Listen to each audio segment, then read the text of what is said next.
নয়নপুরস্থ শ্রী শ্রী রাধা গোবিন্দ সেবা মন্দির শ্রী অঙ্গনে ভুবন পাবন বিশ্বমঙ্গল কলিযুগের যুগধর্ম জীবধর্ম শ্রী শ্রী হরিনাম সংকীর্তন মহাযজ্ঞের পূর্বে পরম ভাগবতী ও ভক্তি যজ্ঞের অমৃত যজ্ঞের যে পরম আয়োজন, সেই আয়োজনে হরিকথার শুভারম্ভে প্রারম্ভে অস্মদীয় জীবন সর্বস্ব জীবন ধন প্রাতঃস্মরণীয় পরম বন্দনীয় শ্রী শ্রীল গুরু মহারাজের রাতুল আতুল চরণার বিন্দে পরার্ধ কোটি দণ্ডবত প্রণতি।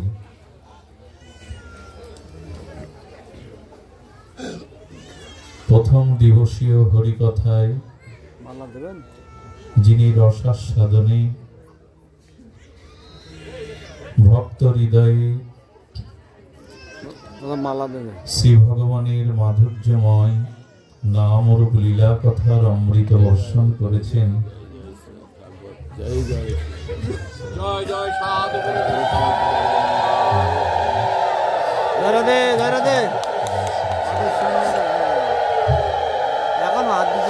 শ্রীরাম বৃন্দাবন মুরারি মোহন কুঞ্জের জগৎগুরু নিত্যানন্দ দ্বারাচার্য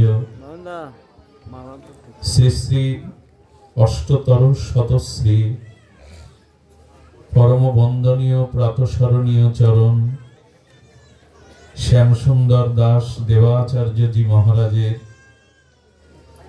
চরণ কমলে বারংবার ভূ ভূ দণ্ডবত প্রণতি। মূলত তারই শোভাগমনে তারই চরণ আশিস প্রাপ্ত করার মানুষে এখানে আসবার সৌভাগ্য প্রাপ্ত হয়েছি। তিনি আমাদের সকলের প্রণম্য প্রাতঃস্মরণীয় পূজ্যবাদ চরণ, তৎসহ সমাগত সাধুগুরু আচার্যজন, ভক্তজন, সাধুজন, মহন্তজন, শ্রদ্ধাশীলা ধর্মশীলা ধর্মমূর্তি দেবী মূর্তি মাতৃশক্তি মাতৃগণ, সকল ভক্ত চরণে সশ্রদ্ধ দণ্ডবত প্রণতি।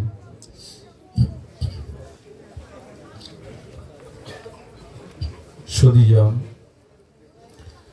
সংসার চক্রে ভ্রমণশীল জীবের যখন সংসার ক্ষয়ের উপক্রম এই শুভক্ষণ তার জীবনে সমাগত হয়, কখন হয় এই জন্ম মৃত্যু জলাব্যাধি কাল কবলিত সংসারে ক্রমবিবর্তনের মধ্যে, তখনই জীবের সংসার ক্ষয়, তখনই জীবের এই পুনঃ পুনঃ জন্ম মৃত্যু আবর্তনশীল গতাগতি থেমে যায়, যখন কোনো মানুষের জীবনে ভগবানের একান্ত শুদ্ধ কোনো মহাত্মা, শুদ্ধ কোনো ভক্ত বা সাধু সঙ্গ প্রাপ্ত হয়ে আমরা, তখনই সংসার ক্ষয়ের উপক্রম শুভ সূচনা হয়। সাধু সমাগমে,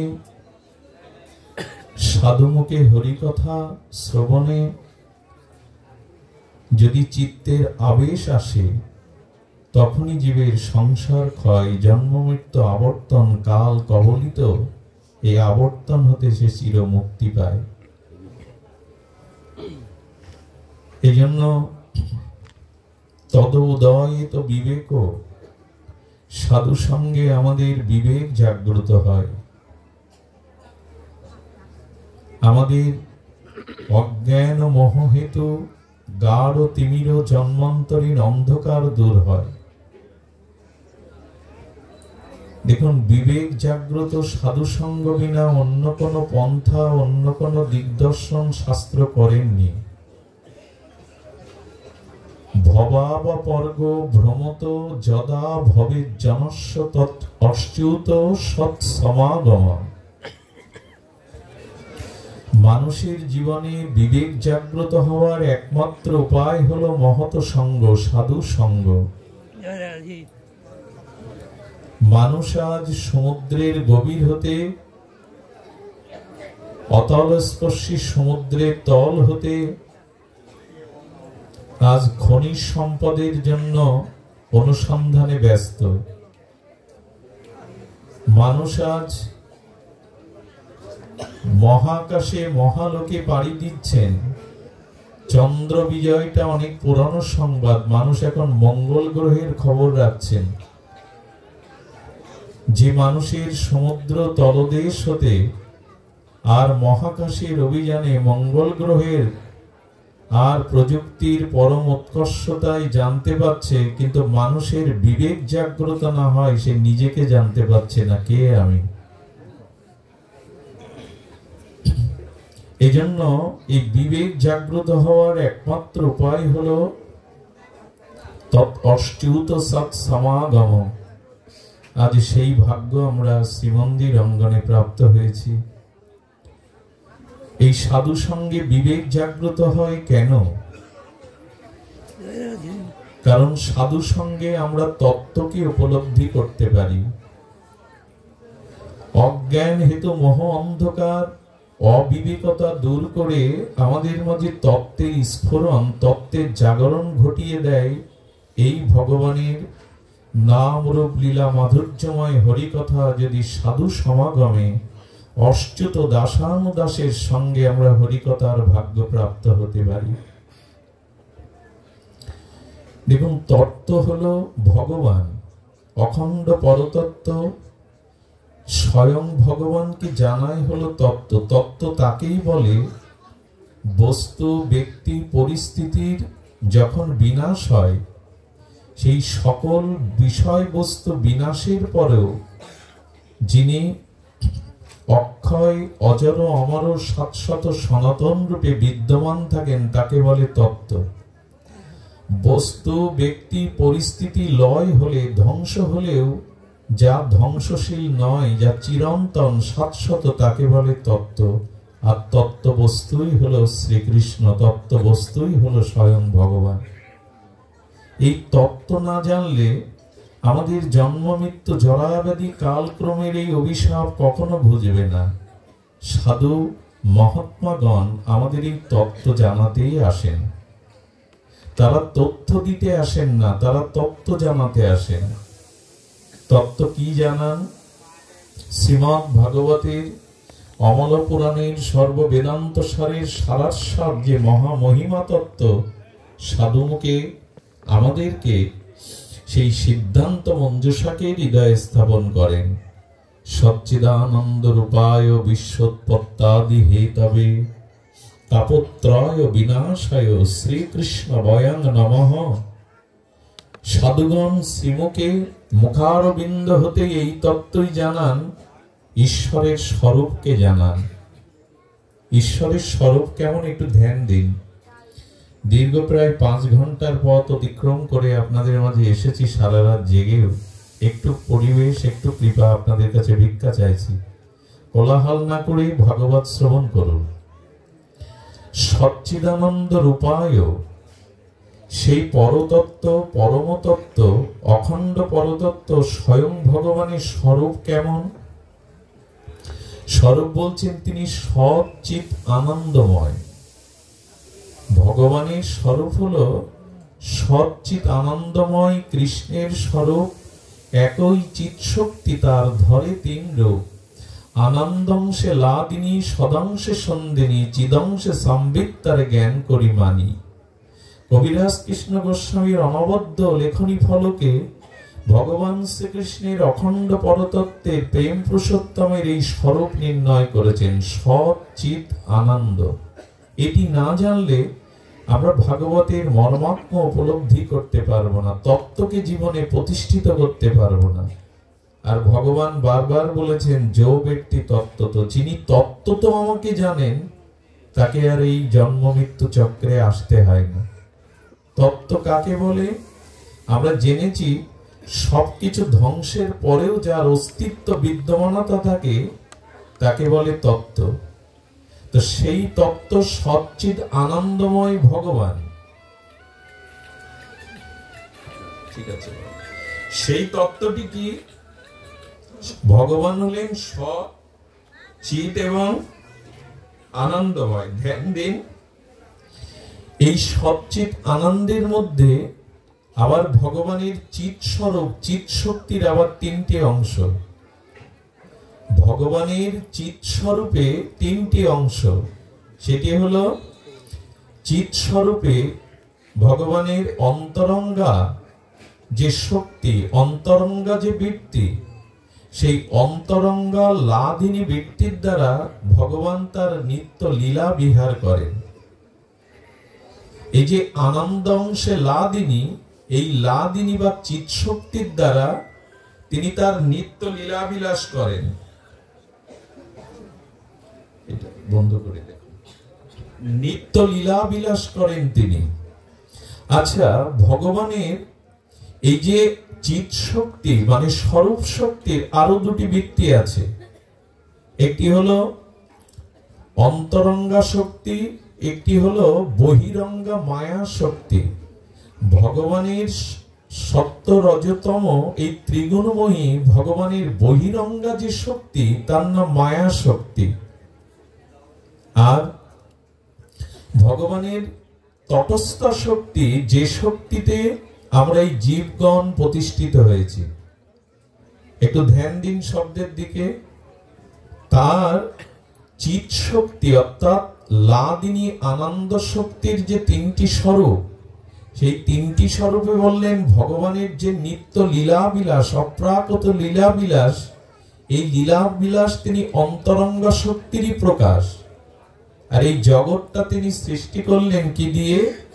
বহিরঙ্গা ত্রিগুণময়ী মায়া শক্তি দিয়ে। সত্য রজতম এই তিন গুণ সমন্বিত করে ভগবানের বহিরঙ্গা এই মায়া শক্তি। আচ্ছা, জগৎ সৃষ্টি হলো, কিন্তু জগৎকে ভোগ করবে তো জীবগণ। এই জন্য তটস্থ শক্তির দ্বারা ভগবান এই অসংখ্য জীব নিবাহ সৃষ্টি করলেন। মায়া শক্তি, তটস্থ শক্তি আর অন্তরঙ্গা শক্তি, এই তিনটি শক্তির পরিচয় না নিলে আমরা প্রবেশ করতে পারবো না, কারণ তিনি সচ্চিদ আনন্দময়। আর চিদংশে এই তিনটি স্বরূপের তত্ত্ব পরিচয় আমাদের জানিয়েছেন আচার্যগণ। দেখুন, আমরা মায়া কবলিত জীব কিনা, এই জন্য মায়া শক্তির একটু পরিচয় আমাদের নিতে হবে। তটস্থ কাকে বলে? তটস্থ মানে গঙ্গা এবং গঙ্গার তট, কুল। এই তট এবং গঙ্গার মধ্যস্থিত স্থানে যিনি দাঁড়িয়ে আছেন তাকে বলে তটস্থা। তো গঙ্গা এবং তার তট, ঠিক জলও নেই আবার ডাঙাও নাই, এর মধ্যস্থিত যিনি দাঁড়িয়ে আছেন তাকে বলে তটস্থা। এই তটস্থ শক্তি আমরা জীবগণ। আমাদের পেছনে ভগবান আর সম্মুখে মায়া। এখন সাধু সঙ্গ না হলে, শ্রী গুরু কৃপা না পেলে জীব চিরদিন এই মায়ার দিকে তাকিয়ে থাকে। তার অতি নিকটে যে ভগবান, সেদিকে তাকানোর অবসর তার হয় না। আমরা ঠিক তটে দাঁড়িয়ে, আমাদের একদিকে ভগবান, একদিকে এই জগতের বহিরঙ্গা মায়া। আমরা কোন দিকে দাঁড়িয়ে? আমার মতো মাদিস যিনি অধন্য, গুরু কৃপা সাধু সঙ্গ পাননি, তিনি জগতে ধন্য নয়, অধন্য। আর এই অধন্য ব্যক্তি চিরকাল মায়ার দিকে তাকিয়ে আছে। একটু যদি পেছন ফিরে তাকায়, দেখবে তার নিকটে ভগবানই আছেন। কিন্তু মায়া আমাদের ভগবানকে দেখতে দেয় না। এই বহিরঙ্গা প্রহলিকা মায়া আমাদেরকে ভগবান অতি নিকটে থাকতেও তাকে উপলব্ধি করতে দেয় না। সাধু কি করে জানেন? সাধু তার ভজন অনুভূতি দিয়ে, তার করুণার অপার দৃষ্টি দিয়ে, তার ভজন অনুভূতি চিৎকণাগুলো আমাদের হৃদয়ে প্রবেশ করিয়ে মায়ার বিমুখতা করে তিনি ভগবত মুখে করে দেন। এই জন্য সাধু সঙ্গই হলো জীবের এই অভিশাপ মুক্তির একমাত্র উপায়। এই চিৎ শক্তির আবার তিনটি স্বরূপ ভাগ করেছেন: সদংশে সন্দিনী, আনন্দংশে লাদিনী, আর চিতংশে সম্বিত। বারবার আপ ডাউন করছে। জয় শ্রী রাধে। তো বলছেন সন্ধিনী মানে আজকে এখানে পরম আরাধ্য শ্রী গুরু মহারাজ আসবেন, এই জন্য তার আসনটি, তার সিংহাসনটি, তার বসবার আসনটি এখানে পূর্বে স্থাপন করা হয়েছে। তেমনি ভগবান যেখানে আসবেন, লীলাবিলাস করবেন, সেই স্থানটি ব্রহ্মার সৃষ্ট মায়ার জগৎ হতে পারে না। এই জন্য শ্রীধাম বৃন্দাবন, শ্রীধাম নবদ্বীপ ব্রহ্মার সৃষ্টি নয়। এই মায়ার জগৎটা ব্রহ্মার দ্বারা সৃষ্টি হয়েছে, কিন্তু বৃন্দাবন ব্রহ্মার সৃষ্ট কোন বস্তু নন। বৃন্দাবন হলো ভগবানের সন্ধিনী শক্তির আধার। আধার মানে ভগবানকে যিনি আশ্রয় দেন তাকে বলে সন্ধিনী শক্তি। এই জন্য বৃন্দাবন ধাম, কিন্তু গয়া কাশী তীর্থ। তীর্থ এবং ধাম এটি বহুতর পার্থক্য আছে। তীর্থে গেলে মানুষের পাপ ক্ষয় হয় বটে, পূর্ণ হয় বটে, কিন্তু ভক্তি হয় না। কিন্তু ধামের ধুলা মাগলে, ধামের নির্মল বাতাবরণে কেউ গেলে তার জীবনে ভক্তি আসে। এই জন্য তীর্থে পূর্ণ হতে পারে, কিন্তু ধাম ভক্তি দান করতে পারে। বসন, ভূষণ, আসন, পিতামাতা এগুলি সন্ধিনী শক্তির আধার। আর বলছেন চিদংশে সেই সন্ধিনী শক্তির আধার সন্ধিনী এবং সম্বিত। ভগবানের আরেকটি শক্তি হলো সম্বিত শক্তি। সম্বিত কাকে বলে? সাম্যক জ্ঞান। এই সাম্যক জ্ঞান কোনটি? যিনি পদার্থবিদ্যায়, যিনি জড়বিদ্যায়, তিনি ভূবিদ্যায় পারঙ্গম হয়েছে, কেউ ইঞ্জিনিয়ার, কেউ বা ডক্টর, এমন করে জগতের বহু জ্ঞান আছে, কিন্তু সেই জ্ঞান অংশী জ্ঞান হলো ভগবানকে জানা। ভগবানকে জানাই হলো জ্ঞানের চরম সীমা। কৃষ্ণে ভাগবত্তা বুদ্ধি সম্বিতের সার। সার জ্ঞান কোনটি? আগে একটু কষ্ট দিয়ে বসি আপনাদের। এ কথা শুনতে গেলে অনেকের ঘুম পাবে, সারাদিনের ক্লান্ত শরীর তো, কিন্তু তত্ত্ব না জেনে যদি লীলায় চলে যান তত্ত্ব ধারণ করতে পারবেন না। আগে তত্ত্ব জানা চাই। সাম্যক জ্ঞান কোনটি? পদার্থবিদ্যা, জড়জাগতিক বিদ্যা। সাম্যক জ্ঞান হলো, এখানে বলছেন সাম্যক জ্ঞান হলো সাম্যক শ্রীকৃষ্ণকে যদি বাবা হচ্ছে কি তোর কৃষ্ণে ভাগবত্তা বুদ্ধি, এটাই হলো সম্বিতের সার। কৃষ্ণে ভাগবত্তা বুদ্ধি মানে, আচ্ছা কৃষক যখন খেতে সরিষার বীজ বপন করে তখন কি দেখা যায়? সরিষার বীজ বপন করলে ক্ষেত্রটাই দেখা যায়, মৃত্তিকা দেখা যায়, বীজকে দেখা যায়। কিন্তু বীজটা যখন শীতল জলের দ্বারা, উপযুক্ত নির্মল বায়ুর দ্বারা বীজ অঙ্কুরিত হয়ে সরিষার ফল ফলে, তখন সরিষাটাই দেখা যায় হলুদ মনোরম শস্য ভরা মাঠ দেখা যায়। মাটি দেখা যায় কি? আগে বীজ দেখা যাচ্ছিল না, শুধু ক্ষেত দেখা যাচ্ছিল। এখন যখন ফসলটা অঙ্কুরোদ্গম হলো তখন সরিষার সেই সৌন্দর্যে ক্ষেতটাই ঢেকে দিল, মাটিটা আর দেখা যাচ্ছে না। যখন আপনি শুধু মন্দিরে ভগবানকে দেখবেন আর কোথাও ভগবানকে দেখবেন না, এই জ্ঞান সীমিত, এই জ্ঞান সাধারণ। কিন্তু যখন সর্বভূতে ভগবান দর্শন হবে, এই জ্ঞান হলো প্রকৃত জ্ঞান। এটাই হলো সম্যক ভগবৎ বুদ্ধি। সর্বজীবে ভগবৎ দর্শন, এটি অসাধারণ তত্ত্বের দৃষ্টি। এই জন্য এই জ্ঞান এবং আমাদের এই যে মায়া আর এই চিৎ শক্তি, সেই অন্তরঙ্গা লীলা শক্তির ধারে আমরা পৌঁছাতে পারি না যদি মায়ার কবল হতে জীব গুরু কৃপায়, সাধু কৃপায় নিষ্কৃতি না পায়। আসুন আমরা সেই সাধু সঙ্গের সৌভাগ্য যখন প্রাপ্ত হয়েছি, তখন মায়া বিমুখ হয়ে কি করে ভগবানের চরণে সমর্পিত হতে পারি, মায়া বিমুখতাকে থেকে ভগবানের শ্রীমুখ চরণারবিন্দ নিজেকে পূর্ণ সমর্পণ করতে পারি, সেটা কিসের দ্বারা? সেটি এখন আমাদের আলোচনার বিষয়। মায়ামুগ্ধ জীবের নাই শত কৃষ্ণ জ্ঞান। মায়াতে আমরা এত মুগ্ধ যে আমাদের ভগবৎ স্মৃতি নাই। আমি আলোচনায় এনেছি তবু বহু চর্চিত বিষয়, একবার শুনলে আপনাদের আপনাদের শ্রুতি সবাই একটু জয়ধ্বনি প্রদান করুন আমাদের পরমারাধ্য চরণ।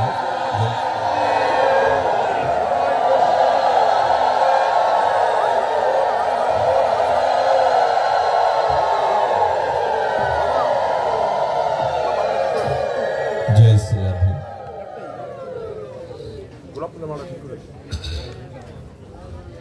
উনি আপনাদেরকে শান্ত হতে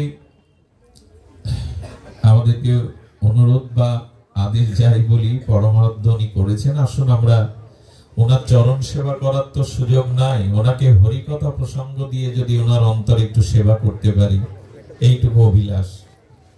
ধ্যান দিন, দিয়ে দিন বাবা। শ্রী গুরু প্রেমানন্দে গৌর হরি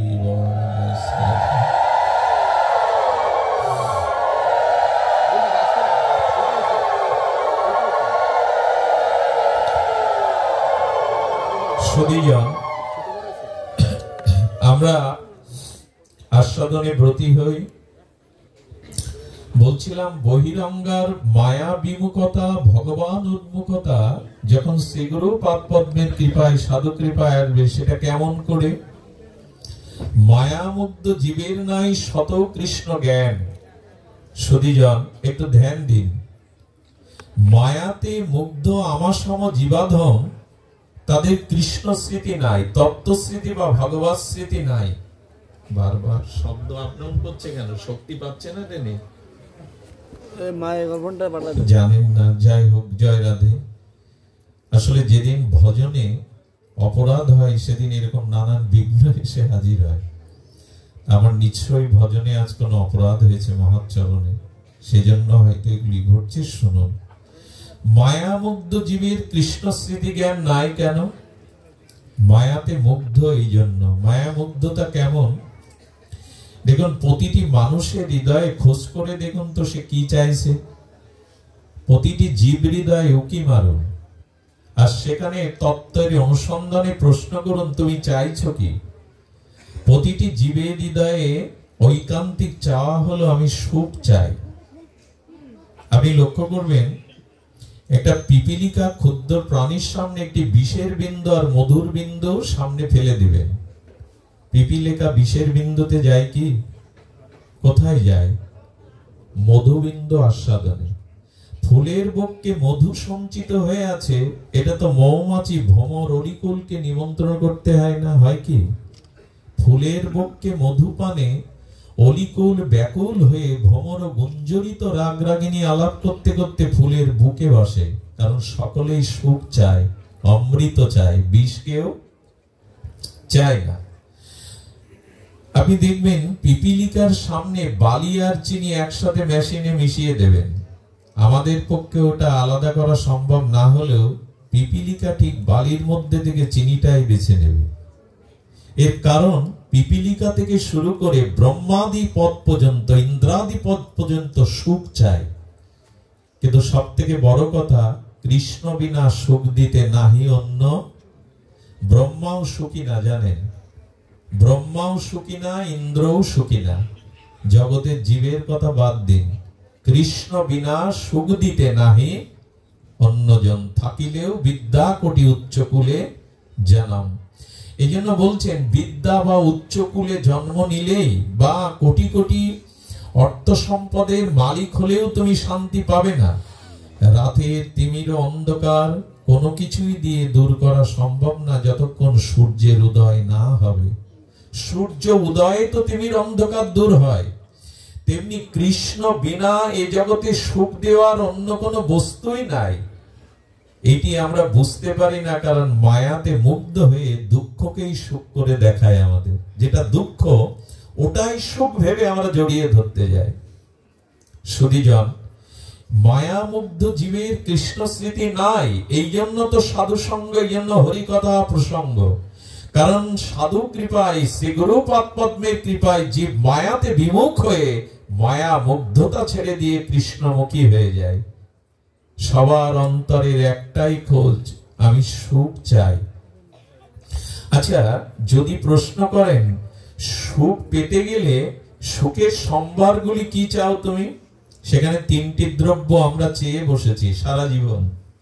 সুখ পাওয়ার জন্য প্রথমত তিনটি প্রধান জিনিস আমরা চেয়ে বসি: পিতা মাতা, স্ত্রী পুত্র, কুটুম্ব সজ্জন। এই পরিবার না থাকলে কার সুখ আছে? প্রথমে আমরা সুখ খুঁজি স্ত্রী স্বামীতে, স্বামী স্ত্রীতে, পিতা পুত্র কন্যাতে, পুত্র কন্যা পিতাতে, আর এমনি করে সজ্জন কুটুম্ব বন্ধুর মধ্যে আমরা সুখ খুঁজে বেড়াই। এই হলো আমাদের প্রথম সুখের চাওয়ার উপাদান। দ্বিতীয় উপাদান হলো অর্থ। আমরা এটা মনে করেছি যে অর্থ না হলে জীবনে সুখী হওয়া যাবে না। বিশেষ এই বর্তমান কাল কবলিত সময়ে অর্থের প্রয়োজন, তবে আমরা মনে করি অর্থ ছাড়া সুখ হবে না। দ্বিতীয়টা হলো এই বড় চেয়ার, সম্মান। এই তিনটির মধ্যেই আমরা সুখ খুঁজতে চেষ্টা করি। কিন্তু আচার্যগণ বললেন ভগবত ভক্তি ব্যতীত, ভগবত চরণ আশ্রয় ব্যতীত এই তিনটে জিনিস আজও কাউকে সুখী করতে পারেনি, পারা সম্ভব নয়। কারণ পুত্র পরিজনের সাথে আমার মনের মিল কখনো হবে না। আমি খুব দৃঢ় কণ্ঠে বলতে পারি এই ব্যাসপীঠে গুরুদেবের কৃপায় সংসারে 16 আনা কারো সাথে মন মিশবে না। আপনার পিতা হোক, মাতা হোক, স্ত্রী হোক, ভ্রাতা হোক, কারোর সাথে 16 আনা মন মিশবে না। কারণ স্বজাতীয় আর বিজাতীয় বলে দুটি তত্ত্ব আছে। আচ্ছা, দুধের মধ্যে চিনি দেন, দিয়ে একটু জাল দেন, মিশে যাবে কিনা? মিশবে, কারণ দুধের স্বাদ মিষ্টতা আর চিনিরও স্বাদ হলো মিষ্টতা। এই স্বজাতীয় বস্তু মিশে যাবে। কিন্তু দুধের মধ্যে যদি পাথরের টুকরো দিয়ে জাল দেন, মিশবে কি? তো শ্রী ভগবানের শ্রী গুরুদেবের ছাড়া আমাদের মন 16 আনা কোন বস্তুতে মিশে না। তো যার সাথে মনের মিল নাই সেখানে সুখ খুঁজবেন কোথায়? এই জন্য পিতা কখনো পুত্রকে পরিত্যাগ করে, পুত্র কখনো পিতামাতার কাছে হতাশ হয়ে পিতামাতার শ্রদ্ধা ভক্তি ছেড়ে দিয়ে চলে যায়। আর স্বামী স্ত্রী আত্মীয় কুটুম্ব তাদের মধ্যে যে সুখ আমরা খুঁজি, সেই সুখ যথার্থ সুখ পাইনি বলে আমি এখানে খুব দীপ্ত কণ্ঠে বলতে পারি মানুষ পরিবারে চিরসুখী হয়নি আজ পর্যন্ত। পরিবার থেকেই বরঞ্চ সে দুঃখটা বেশি পায়, যন্ত্রণাটা আকাশ থেকে পড়ে না নিজের। এই জন্য মহাপ্রভু তো বলে দিলেন সংসার দাবানল। ভুল বললেন মহাপ্রভু, সংসারটা হলো দাবানল। চক্রবর্তী পাদ পদ্ম কি বললেন? চক্রবর্তী ভবমহা দাবাগ্নি মহাপ্রভু বললেন, আর সংসার দাবানল বললেন বিশ্বনাথ চক্রবর্তী পাদ পদ্ম। আর শ্রীমদ ভগবত গীতা সার্বভৌম শাস্ত্রে গোবিন্দ বললেন সংসার দুঃখালয়, সংসার দুঃখের আলয়। সুখ কোথায়? ভগবানের কথা সত্য না আমাদের কল্পনা সত্য? ভগবান বলছে সংসারটা দুঃখের আলয়, শ্রীমান মহাপ্রভু বলছেন ভবমহা দাবাগ্নি, চক্রবর্তী পাদ বলছেন সংসার দাবানল। তো তার মধ্যে কোথায় সুখ করছি আমরা? তবে কি সংসারে সুখ নাই? বলেন সংসারের সুখটা সুখের মতো দেখায়, কিন্তু যেহেতু ত্রিগুণ মায়া দিয়ে সংসার গড়া, এই জন্য মায়া কবলিত সংসারের সুখ নাই। কেমন জানেন? দিল্লিতে আমাদের রাঘবাচার্য আচার্য পাঠ করছিলেন। উনি জগৎগুরু, তত্ত্ব শিরোমণি, অপরোক্ষ অনুভূতির জগতে তারা বিচরণ করেন। উনি পাঠে বলছেন যে সংসারে কোন বস্তুর কাছ থেকে, কোন প্রিয়তা থেকে তুমি প্রকৃত সুখ পেতে পারো না শ্রী ভগবানের ভজন ব্যতীত। তো এই কথাটি এক দিল্লির শিল্পপতির যুবক ছেলে বিয়ে করেছেন, 2 মাস, সুন্দরী যুবতী রত্ন পেয়েছেন। আর এই যুবক কোটি কোটি ডলারের মালিক হওয়ায় তার পাশে ঘিরে তাকে সবাই আদরের স্নেহের ব্যবহার করে।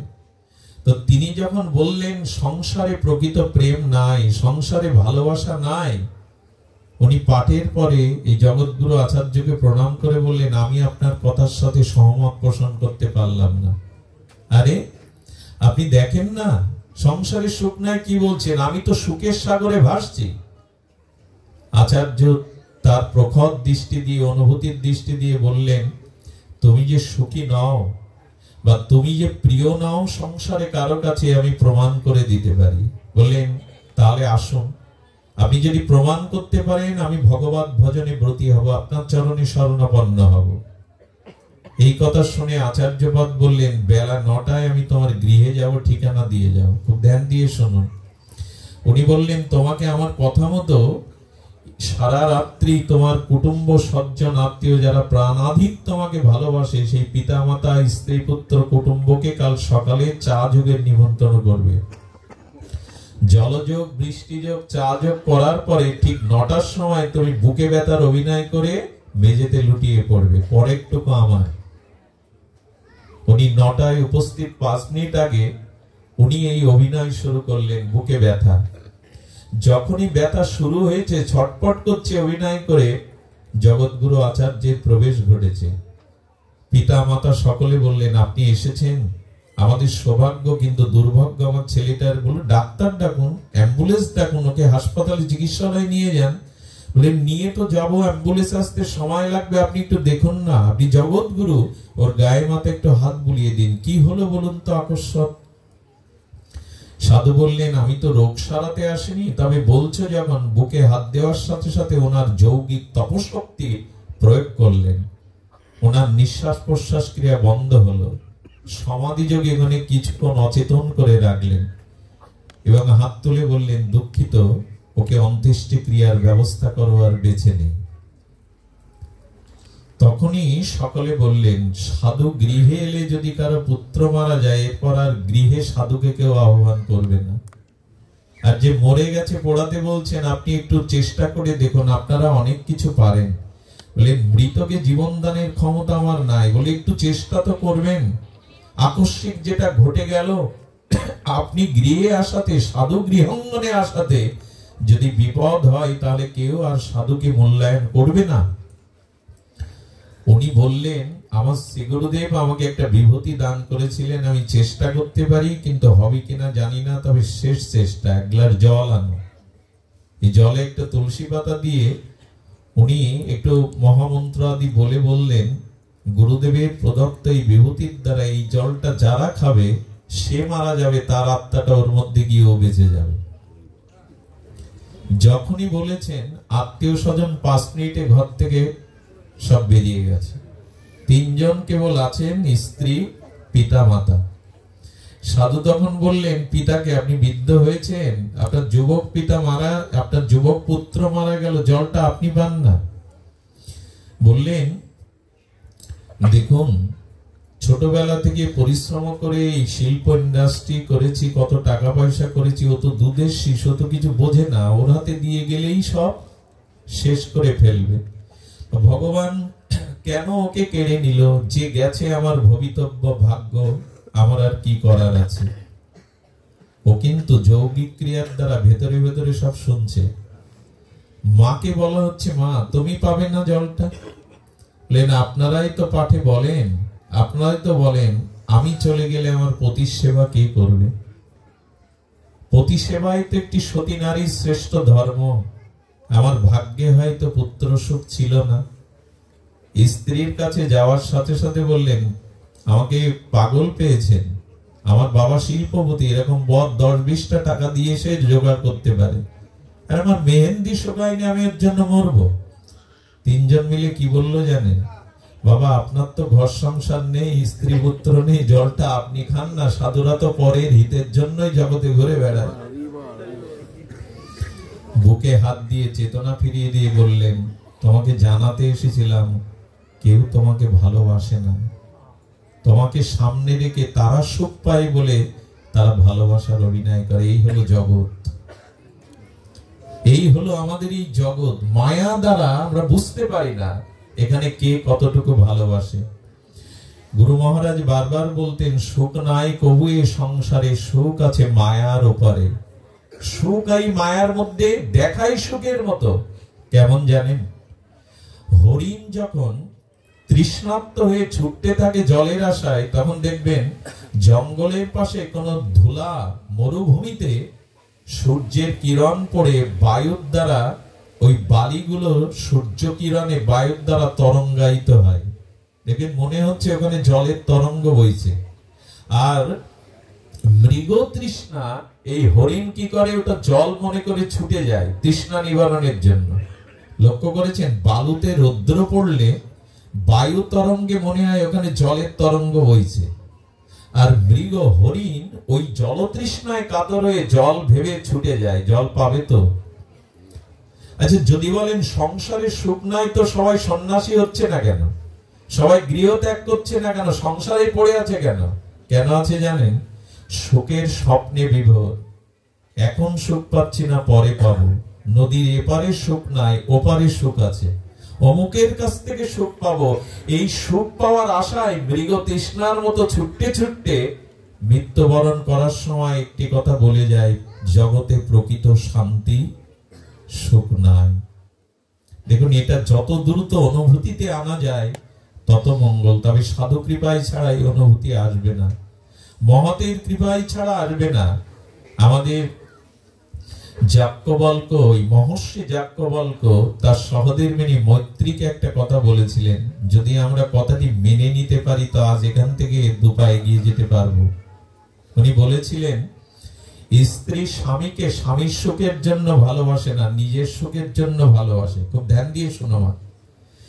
স্ত্রী তার স্বামীকে ভালোবাসে নিজের সুখের জন্য, স্বামীর সুখের জন্য না। স্ত্রী তার পত্নীকে, প্রিয়াকে ভালোবাসে প্রিয়ার সুখের জন্য না, নিজের সুখের জন্য। পিতামাতা তার সন্তানকে ভালোবাসে নিজের সুখের জন্য, সন্তানের সুখের জন্য নয়। এই জগতে অন্যের সুখের জন্য কেউ ভালোবাসে না, তার কাছ থেকে নিজের সুখ পাই বিদায় তাকে ভালোবাসে। আত্মনস্তু কামায়া সর্বং প্রিয়ং ভবতি, প্রিয়াই প্রিয়ব নৈব ভবতি। স্ত্রী স্বামীকে ভালোবাসে স্বামীর ভালোবাসার জন্য না। একথা বলতে গেলে আমাদের মন মেনে নেবে না।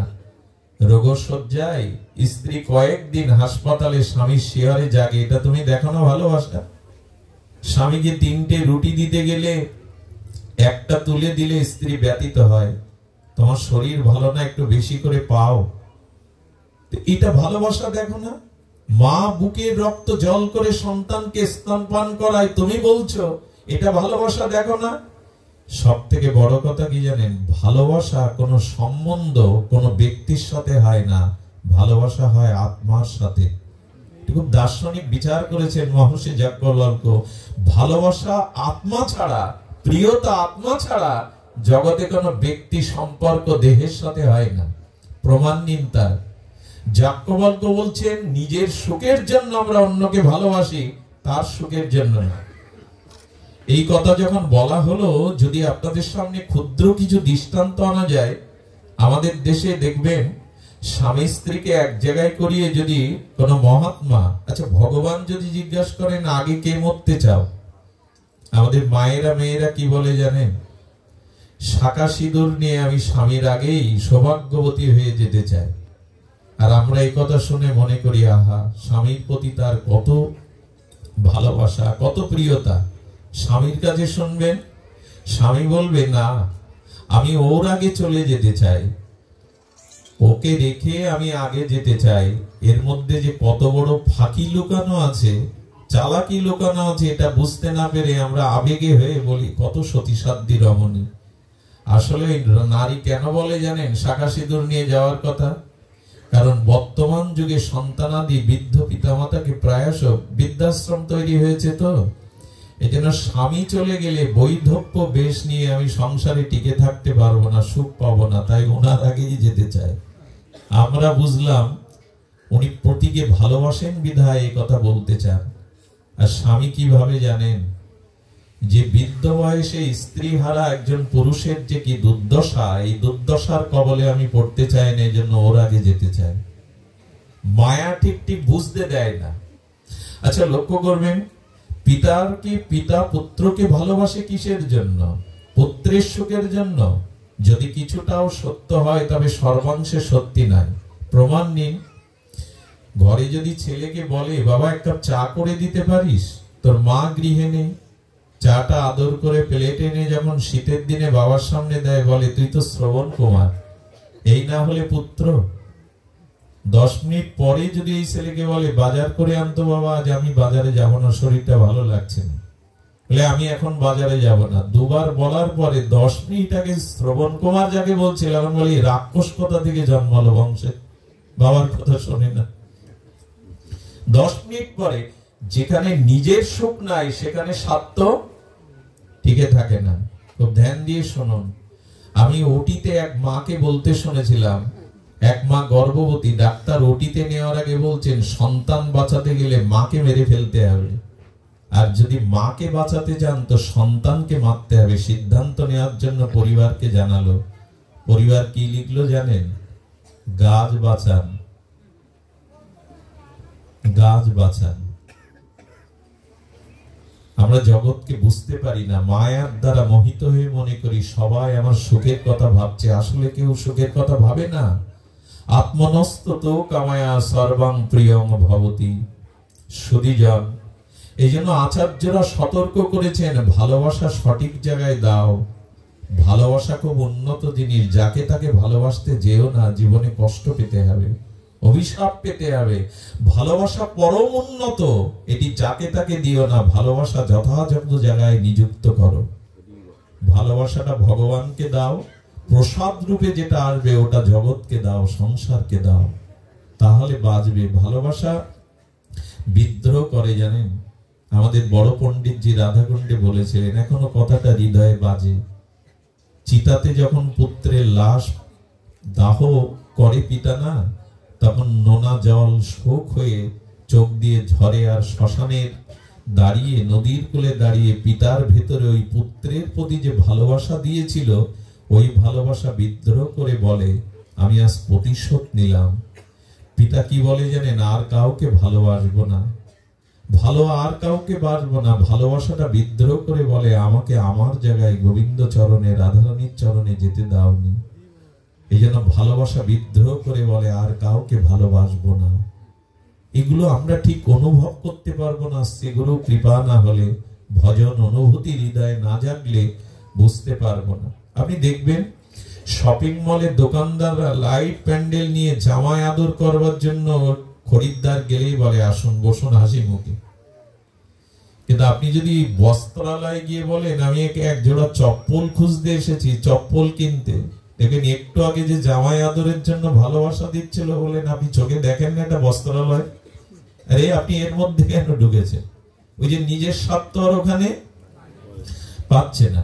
আচ্ছা দেখুন, আবার ভালোবাসা ফিরিয়ে আনতে পারেন। যদি বলেন হ্যাঁ চপ্পল নিতে এসছি কিন্তু 5 মিটার সিট আমার দরকার, তখন আবার হাসি মুখে বসুন বসুন। এই হলো জগৎ, আমরা ফাঁকিটা বুঝতে পারি না।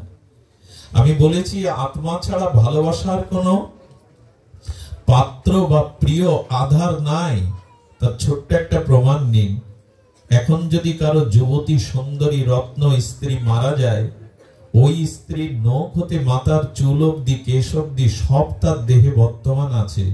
ওই পুরুষটাকে বলুন না, স্বামীকে বলুন না, তোমার এত প্রিয় মনজ্ঞা সহধর্মিনী, তুমি তোমার ঘরে ওকে 5টা দিন রাখো না, তোমার শয্যায় ওকে আরো 2টো দিন রাখো না। রাখবে কেউ? ভালোবাসা যদি সম্বন্ধের মধ্যে হতো, ভালোবাসা যদি ওই দেহটার সাথেই থাকতো, নখ থেকে মাথার চুল অব্দি সবই তো বর্তমান, ঘরে তো কেউ রাখে না। রাখতে দেখেছেন কাউকে? রাখে না। কেন মা? একবার ভেবে দেখো তো কেন রাখে না? কারণ ভালোবাসাটা স্ত্রীরূপ সম্বন্ধের সাথে ছিল না, ওই রক্ত মাংসের পিণ্ড দেহের সাথে ছিল না। ভালোবাসাটা আত্মার জন্যই যুক্ত ছিল। আত্মা নেই বিধায় ওই শরীরটাকে পুড়িয়ে দেওয়ার ব্যবস্থা করা হয়। ভালোবাসা একমাত্র আত্মাতে হতে পারে। আত্মার আত্মারাম, আত্মার প্রাণরাম সচ্চিদানন্দ ভগবানে হতে পারে, অন্য কারোর সাথে ভালোবাসা হতে পারে না। আচ্ছা লক্ষ্য করুন তো, মা মৃত শিশুপুত্র বুকে নিয়ে আকাশ বিদারী চিৎকার করছে, খোকা একবার মা বলে ডাক, খোকা তুই কোথায় গেলি? প্রশ্ন করবেন তো মা, খোকা তো তোমার বুকে, কার জন্য কাঁদছো তুমি? খোকা তো তোমার বুকে, কার জন্য কাঁদছো তুমি? মা বলবে খোকা বুকে, কিন্তু মা বলে তো আর ডাকে না। 2টো ছোট্ট বাহু দিয়ে তো মা বলে আমার গলা জড়িয়ে ধরে না। এরপর তাকে প্রশ্ন করবেন, যে শক্তি তার বদন দিয়ে মা বলা মধুর ডাক প্রকাশ করত, যে শক্তির বলে হাত দুটো মা বলে গলা জড়িয়ে ধরত, সেই শক্তির খোঁজ করেছো তুমি? দেহটা তো পড়ে আছে। আচ্ছা লক্ষ্য করুন তো, ওই শিশুর দেহটা মেডিসিন দিয়ে যদি 500 বছরও রাখা যায়, মায়ের শোক যাবে? মেডিসিন দিয়ে রাখা যায় তো দেহটা, শোক যাবে কি? আমার বলবার অভিপ্রায় হলো, ভালোবাসা যদি রক্ত মাংসের সন্তানের সাথে থাকতো, বুকে নিয়ে কখনো কাঁদতো না তার দেহ নিয়ে। ভালোবাসার যে সম্পদ তা চলে গেছে আত্মা। এই জন্য এই ছোট্ট পরিসরে আপনাদের নিবেদন করি, ভালোবাসাটা সঠিক জায়গায় দিন। ভালোবাসার প্রথম প্রধান স্থান হলো রাধারানীর চরণে, গোবিন্দ চরণে, শ্রীগুরু চরণে। এটি না দেওয়াতে আমরা জন্ম জন্মান্তরে এই পরিভ্রমণ করছি। ভালোবাসা যতদিন শ্রী ভগবানকে না দিতে পারবো, এই ভালোবাসা যতদিন শ্রী গুরু মহারাজকে না দিতে পারবো, ততদিন ভালোবাসার অপমান করব আমরা, আর ততদিন ভালোবাসার যথাযথ মূল্যায়ন করতে পারবো না। তাই আজ এই শ্রীমন্দিরে ওনার মতো পরম আরাধ্য প্রাতঃস্মরণীয় বন্দনীয় চরণেকে সম্মুখে রেখেই আপনাদের নিবেদন করব, ভালোবাসাটা সঠিক জায়গায় দিন। ভালোবাসাটা আগে শ্রীগুরুকে দিন, ভগবানকে দিন, না হলে অভিশাপ ঘটবে না। এই ভালোবাসার মূল্যায়ন কোনোদিনই জগতে আসবে না। এই জগতের যে মায়া, যখন আপনাদের মনে আছে কুরুক্ষেত্রের রণাঙ্গনে অভিমন্যু মারা গেলে অর্জুন বড় কাতর হয়েছিলেন। ভগবান কৃষ্ণকে বলেছিলেন, ফিরিয়ে এনে দাও, তুমি কর্তম অকর্তম সর্বদা কর্তম অন্যতা কর্তম, ভগবান তুমি পারো, আমার অভিমন্যুকে ফিরিয়ে দাও। আমাদের দেহ তিনটি, স্থূল দেহ, কারণ দেহ, সূক্ষ্ম দেহ। গোবিন্দ সূক্ষ্ম দেহ, মন বুদ্ধি চিত্ত অহংকার সমন্বিত সূক্ষ্ম দেহকে ফিরিয়ে এনে বলেছিল, তোমার পিতা তোমায় ডাকছে। অভিমন্যু ইথার তরঙ্গ থেকে কি বলেছিল জানেন? উনি আমার কোন জন্মের পিতা? উনি তো আমাকে আমি তো ওনাকে চিনি না। আরে অর্জুন বললেন, অভিমন্যু আমি তোমার পিতা, তৃতীয় পাণ্ডব অর্জুন। মৃত্যু কাকে বলে জানে? মৃত্যুর অত্যন্ত বিস্মৃতি। ঘুমিয়ে পড়লে যেমন আমরা সব ভুলে যাই কে আমি, কোথায় আছি, ব্যাংক ব্যালেন্স মনে থাকে, গভীর নিদ্রার মধ্যে কোথায় আছি, তখন মৃত্যুটা হলো যা অতীতের সব ভুলিয়ে দেয় চিরতরে, তার নাম মৃত্যু। মৃত্যুর 2 সেকেন্ড পরেও যদি পুত্রকে ডাকেন আর ওর মধ্যে আত্মা আবার ভগবান সংযোগ দিয়ে দেন, ওই পুত্রই বলবে আমি আপনাকে চিনি না। হয়তো কোনো কালে আপনি আমার পুত্র ছিলেন বা আমি আপনার পুত্র ছিলাম, আমি চিনি না। গোবিন্দকে বললেন, ওনাকে বলে দিন আমার জন্য শোক না করতে, আমি ওনার কেহ নই, আমি পরমাত্মার, আমি ভগবানের। এই জন্য আমাদের ভালোবাসাটা বড় ভুল জায়গায় আমরা দিয়ে বসেছি। এই ভুল জায়গা থেকে ভালোবাসাটা সঠিক জায়গায় দেওয়ার নামই হলো ভক্তি। ভগবানকে ভালোবাসা অনুরাগ দিয়ে সমস্ত ভালোবাসাকে নিগড়ে তার চরণে দেওয়ার নামই হলো ভক্তি। ভক্তি পাহাড় প্রমাণ কিছু চাপিয়ে দেয়নি আমাদের। তোমার হৃদয়ের অনুরাগটা, ভালোবাসাটা ভগবানকে দাও, রাধারানীকে দাও, তা না হলে ভুল হয়ে যাবে। একটু আগে বলেছিলাম ব্যথা কেউ নিতে পারে না। আচ্ছা আমাকে এখন আঘাত করলে আমার পিতামাতা স্ত্রীর গায়ে ব্যথাটা আসবে কি? আমাকে সর্পে দংশন করলে বিষের জ্বালাটা কারো আসবে কি? একটু কথা বলুন, আসবে? আসবে না। কিন্তু একজনের আসে। যেদিন 22 বাজারে ওরা হরিদাস ঠাকুরকে বেত্রাঘাত করছিল, সেই বেত্রাঘাতের অনেক দিন পরে শ্রীরাম নবদ্বীপে মহাপ্রভুর তপ্ত কাঞ্চন প্রেমময় অঙ্গে হরিদাস দেখছে কালো কালো দাগ। উনি পেছনে দাঁড়িয়ে বলছেন, গৌর হরি, তোমার এই প্রেমময় তপ্ত কাঞ্চন শ্রী অঙ্গে কে ব্যথা দিল, কে বেত্রাঘাত করলো? গৌর হরি বলেছিলেন, হরিদাস, যেদিন ওরা 22 বাজারে তোমাকে বেত্রাঘাত করছিল, তুমি ওদের উদ্ধারের জন্য সুদর্শনকে ফিরিয়ে দিয়েছিলে। সেদিন আমি তোমার অঙ্গে অঙ্গে দিয়ে তোমার প্রতিটি আঘাত আমি আমার শ্রী অঙ্গে গ্রহণ করেছিলাম। ব্যথা একজনই নিতে পারে, ভগবান ছাড়া ব্যথা নেওয়ার কেউ নেই। শ্রী গুরু ব্যতীত এই জগতে ব্যথা নেওয়ার কেউ নেই, কেউ নিতে পারেন না। ভালোবাসার কথা বলেন। আমাদের শ্রীরাম বৃন্দাবনে এক পরমারাধ্য শ্রী গুরু মহারাজ তার শিষ্যকে ডেকে বললেন, তাড়াতাড়ি আয় তো এদিকে আয়। কেন গুরুদেব? এই নিয়ে জপের মালা, ওই বৃক্ষতলে বসে জপ কর, আমি না বলা পর্যন্ত জপ বিশ্রাম দিবি না। সকাল থেকে না খেয়ে গুরুদেবের আদেশে নাম করছেন। গোধূলি বেলায় হঠাৎ দেখলেন সামনে ঘূর্ণাবর্ত ঝড়, আর সেই ঝড়ের মধ্যে দেখলেন এক বিকট বিভীষিকাময় মূর্তি। নামের মধ্যেই প্রশ্ন করছেন, কে তুমি? বললো, আমি সাক্ষাৎ মৃত্যুদূত যম, তোমার আয়ু ফুরিয়েছে, তোমাকে নিতে এসছি। তাহলে গ্রহণ করছো না কেন? এখানে ঘূর্ণি পাখি, এখানে কেন তুমি অবস্থান করছো? বললো, তোমার প্রাণটাকে নিতে এসছি, কিন্তু তোমার মধ্যে প্রবেশ করতে পারছি না। কেন জানো? তুমি গুরুদেবের আদেশে যে হরিনাম করছো, যারা হরিনামে নিত্য নিরন্তর রত, তার কাছে যাওয়ার আদেশ আমার নাই। আমি এই জন্য অপেক্ষা করছি তুমি কখন নাম বিশ্রাম দেবে। আমি তোমাকে কবলিত করবার জন্য এসছি। মৃত্যু ফিরে গেল। উনি বুঝতে পেরে শ্রী গুরু চরণে প্রণাম করে বললেন, গুরুদেব, আপনি জানতেন যে আজ আমার মৃত্যু সময় ঘনিয়ে এসছে? গুরুদেবই পারেন, এটা অন্য কেউ পারে না। এটা অন্য কারো পক্ষে সম্ভব নয়। শ্রী গুরুদেব তো ভগবানের কৃপাময় মূর্তি, করুণা বিতরণের জন্য এই জগতে তার আগমন। ভগবানকে আমরা সব সময় পাবো না, কিন্তু শ্রী গুরুদেবকে আমরা সর্বদা পাবো। এই জন্য ভালোবাসাটা ভুল জায়গায় দিবেন না। ভালোবাসাটা ভুল জায়গায় দিলে কি হয় জানেন? সদ্য পাতক না আসেনি গঙ্গার পুত পবিত্র বাড়িধারা যদি ড্রেনের দূষিত জলের মধ্যে পাত্র দিয়ে ফেলে দেন, ওটার গঙ্গা জল থাকে না। কিন্তু ড্রেনের দূষিত জল যদি শ্রী গঙ্গায় গিয়ে পড়ে, তখন আর ওটা দূষিত জল না, গঙ্গা জলে রূপান্তরিত হয়। ভালোবাসাটা যদি শ্রী গুরুদেবকে দিতে পারে, শ্রী ভগবানকে দিতে পারে, সেই ভালোবাসাটাই পবিত্র হয়ে, ভক্তি হয়ে আপনার এই জন্ম মৃত্যু চক্র থেকে নিজেকে নিষ্কৃতি করতে পারে। ভালোবাসার কথা কি বলবো? রাজপুত্র সোনার চামচ মুখে নিয়ে জন্মেছিলেন আমাদের রঘুনাথ দাস গোস্বামী। মনে পড়ে আপনাদের?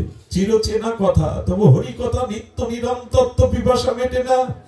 সেই প্রখর রৌদ্রে রঘুনাথ দাস গোস্বামী রাধা কুণ্ডের ধুলায় ধূসরিত হয়ে সেই তার হৃদয়ের ব্যথিত আর্তনাদ, তবই বাষ্মে ন জীবাবিত ভাবি না। হে রাধে, তুমি বিনা মোর কেহ নাই। হে রাধে, তুমি বিনা, কেন কেউ ছিল না তার? হিরণ্য গোবর্ধন তো তৎকালীন 8 লক্ষ টাকা নিতাই তাদের জমিদার পুত্র, কিছু ছিল না।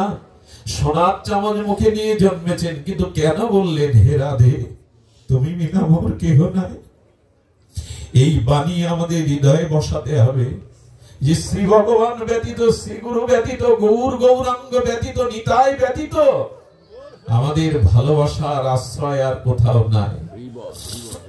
সুধীজন, এইভাবে তপ্ত রৌদ্রে যখন পড়ছে, করুণাময়ী প্রেমময়ী রাধারানী নিজে রৌদ্রে পুড়ে তার স্নেহের ভক্তির আঁচল ধরে ধরেছেন, যাতে রঘুনাথকে রৌদ্রে না পোড়ায়। এই ভালোবাসার মূল্যায়ন এখানে, ভালোবাসার মূল্যায়ন এখানে। রাতে রাধা কুণ্ডের তীরে পড়ে ব্যাকুল আত্মস্বরে হা রাধে আ রাধে এই মন্ত্রে রাধা কুণ্ডের আকাশ বাতাসকে মধ্যরাত্রে উনি ভারী করে তুলেছেন।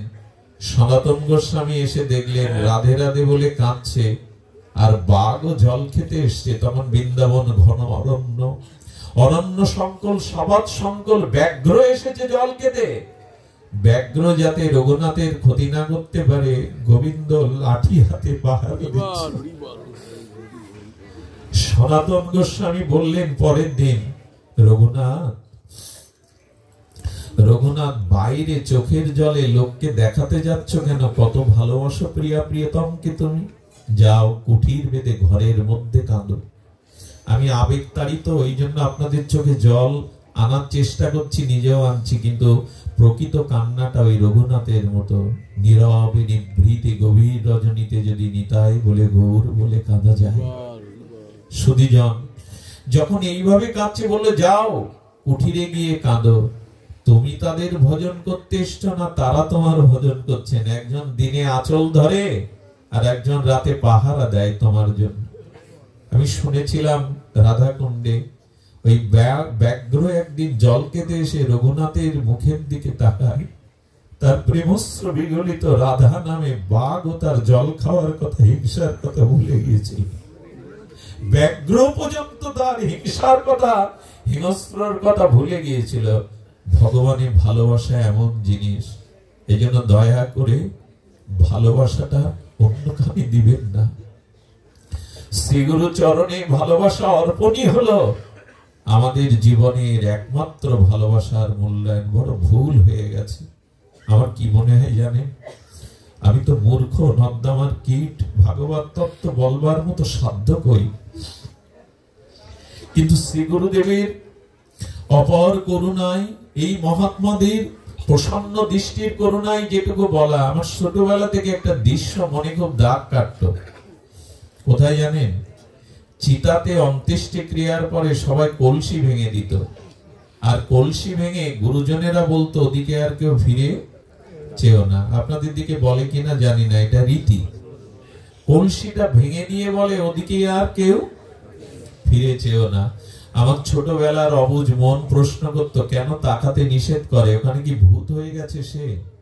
পরে জানলাম তত্ত্বটি। পরে কি জানলাম জানেন, ভগবানের একটি নাম হলো দীনবন্ধু। দীনবন্ধু এটা দয় রস্যি দন্তান্ন দিন না, দয় দীর্ঘি দন্তান্ন দিন। দয় রস্যি দিন মানে তো দিবস যেটা চলে গেল আজকের দিন, কিন্তু দিন মানে গোবিন্দ বলছেন ওই দেখ, যাদের জন্য মাথার ঘাম পায়ে ফেললি, যাদের মায়াতে জীবন যৌবন উৎসর্গ করে দিলি, তারা তোকে শ্মশানে চিতায় পুড়িয়ে বলছে ওদিকে আর কেউ চেও না। আচ্ছা বলতে পারিস মৃত্যুর অন্ধকার রহস্যের পথে এখানে তোর সাথীকে? আমায় বলুন না, ওই চিতায় কলসিটা ভেঙে দিয়ে প্রিয়জনরা বলবে ওদিকে আর কেউ চেও না। পরের অন্ধকার রহস্য অজানা পথে কে হাত ধরবে? এই জন্য ভগবান বললেন আজকে তুই দিন হয়ে গেছিস, কেউ তোর সাথে নেই, কেউ তোর দিকে ফিরে তাকাবার নেই, কিন্তু তুই ভালো করে ভেবে দেখ তো, এরপরে আমি দাঁড়িয়ে আছি, এই দেখ আমি দীনবন্ধু হয়ে দাঁড়িয়ে আছি। ভগবান এই জন্য দীনবন্ধু। ওই দিন তিনি হাত বাড়িয়ে ডাকবেন, আয় ঘরের ছেলে ঘরে আয়। আর কত ভূতের বোঝা বইবি, আর কত ভূতের ব্যাগার খাটবে, আয় ঘরের ছেলে ঘরে আয়। সেদিন মহা সিন্ধুর ওপারে দাঁড়িয়ে এই ব্রহ্ম আপনাকে সঙ্গীত সুধায় ডাকবেন, আয় এখানে জরা নেই, এখানে মৃত্যু নেই, ফিরে আয়, ফিরে আয় নিজের আলয়ে, ফিরে আয় নিজের নিকেতনে। এ কি মন ভোলানো কথা, আসর মাথানো কথা নয়, এটাই বাস্তবতা। মৃত্যুর পরে স্বর্ণ অলংকার সিন্ধুকে থাকে জানেন, টাকাগুলো ব্যাংকে গচ্ছিত থাকে, স্ত্রী চৌকাট পর্যন্ত আসে, আর গাভী মা গুলো গোয়ালেই তো বাধা থাকে। আত্মীয় স্বজন শ্মশান পর্যন্ত যায়, কিন্তু মৃত্যুর পরের পথে একমাত্র গুরু ছাড়া, ভগবান ছাড়া আমাদের কোনো বন্ধু নাই। কবে এটা বুঝবো বলতে পারেন? কবে এটা বুঝবো? মহাপ্রভু এটি বোঝানোর জন্য সন্ন্যাস নিয়েছিলেন। মহাপ্রভু সন্ন্যাস নীলা সাধারণ নয়, বলতে পারেন এই প্রেমাবতার তিনি এসেছিলেন নবদ্বীপে। তিনি দিগ্বিজয়ী পণ্ডিত, দিগ্বিজয়ী পণ্ডিতকে পরাস্ত করে নিমাই পণ্ডিত নবদ্বীপের গর্ব, ঘরে যার বধূ বিষ্ণু প্রিয়া জগৎ জননী সচিমা, তার সন্ন্যাস নেওয়ার প্রয়োজন আছে। কেন নিলেন জানেন? একদিন গভীর রাজনীতে প্রিয়াজিকে, বিষ্ণু প্রিয়া দেবীকে মহাপ্রভু বলেছিলেন, প্রিয়া আমি কাঁদি কেন জানো? গয়া থেকে ফিরে এসে মহাপ্রভু খাটে না ঘুমিয়ে মাটিতে বসে নখ দিয়ে মাটি চিপতেন। বিষ্ণুপ্রিয়া বিড়বিড় করে মহাপ্রভুর এই বলা দেখে ভয়ে কাঁদতেন। প্রভুর কি হলো? একদিন প্রশ্ন করেছিলেন, এত কাঁদো কেন?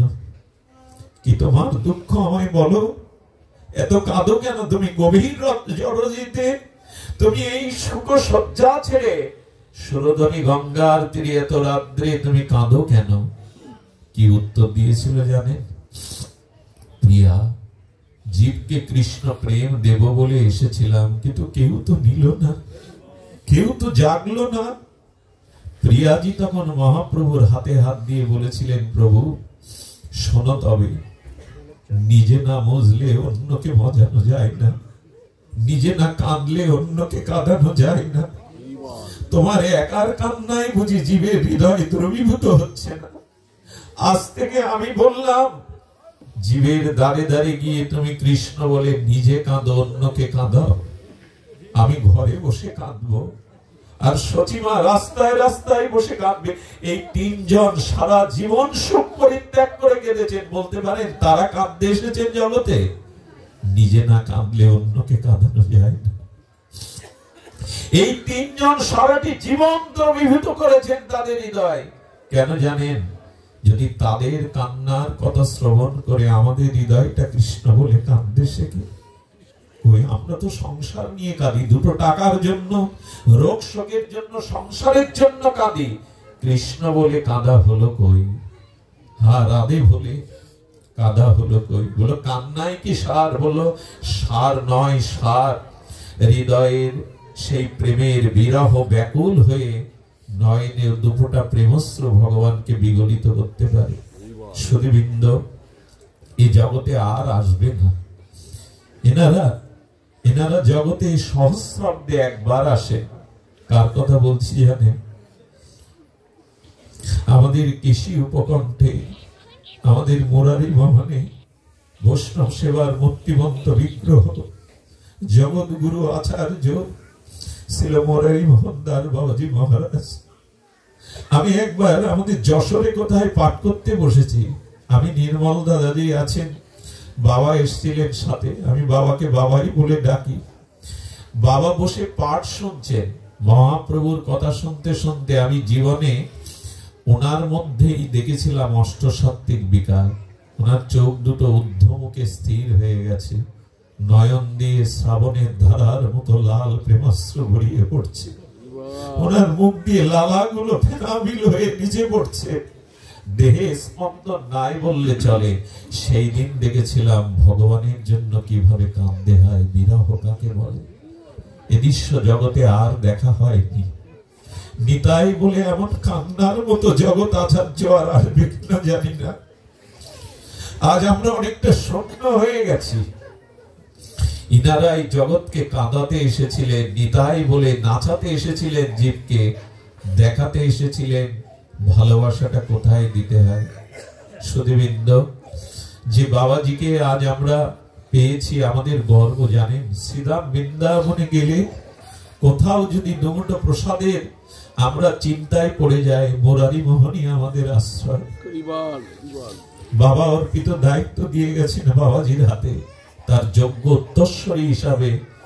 আমি শুনেছিলাম দাদাজির জন্মভূমি আপনাদের এই মাটি।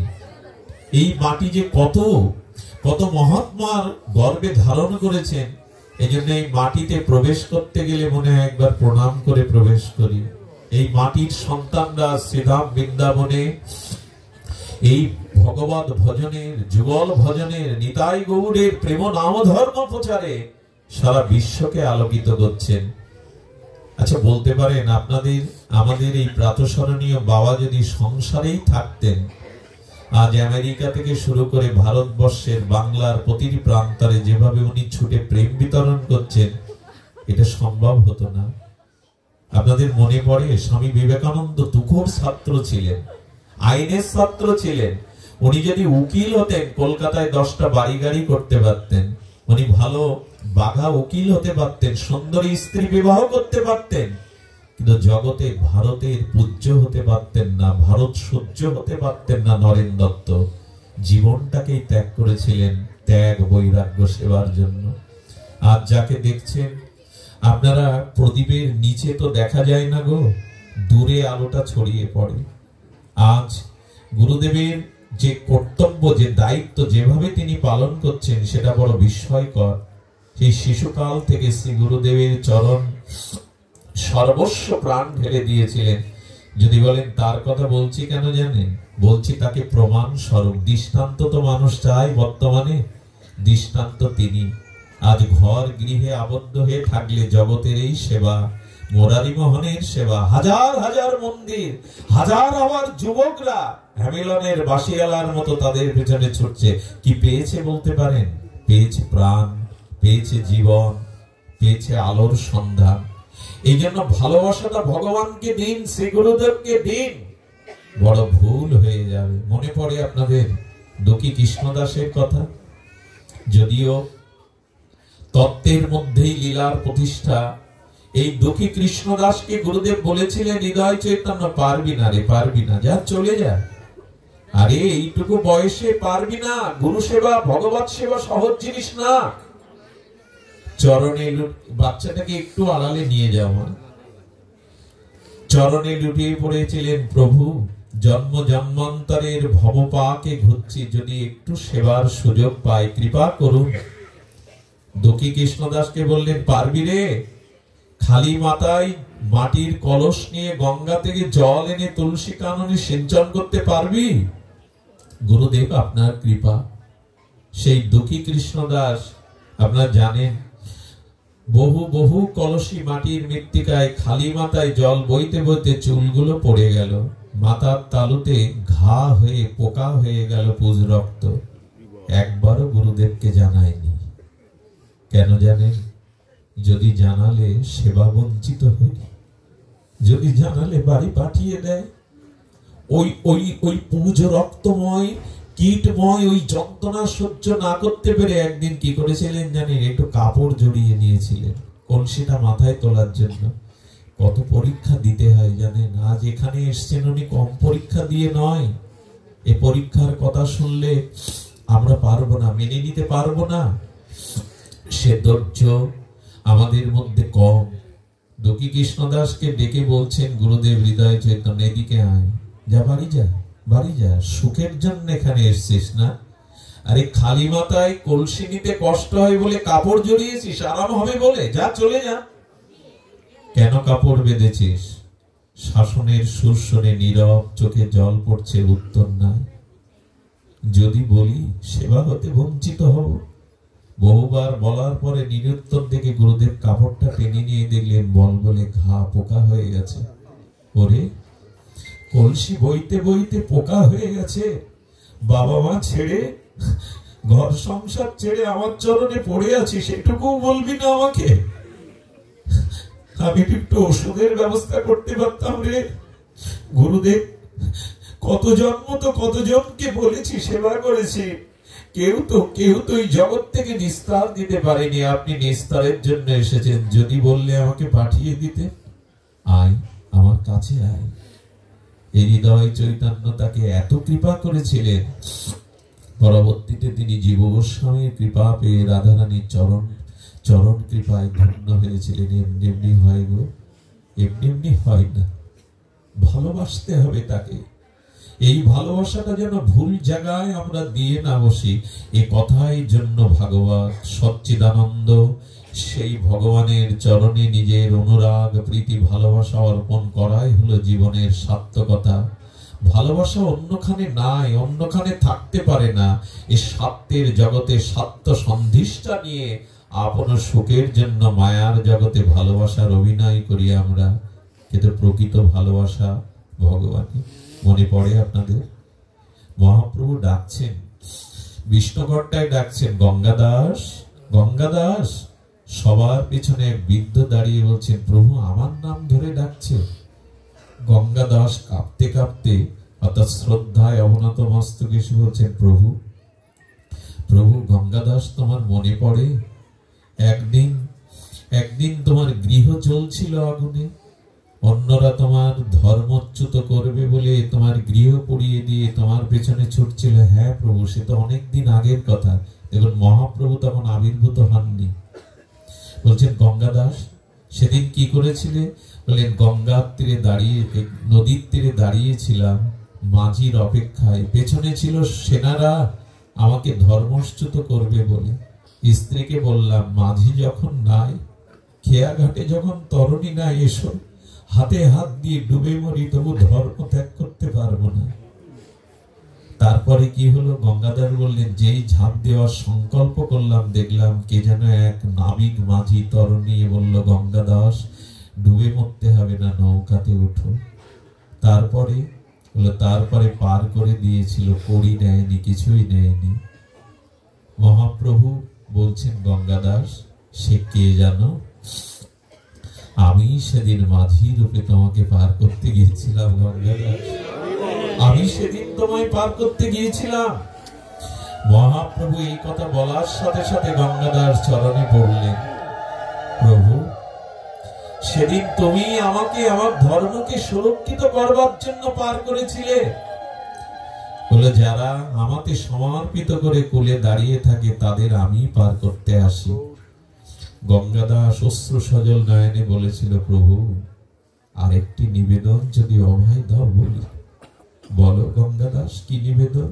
প্রভু সেদিন যেমন নৌকায় তুলে নিয়ে পার করে করি না উনি, আর একদিন আমি তোমার কোলে গিয়ে দাঁড়াবো, সেদিনও পার করে দিই।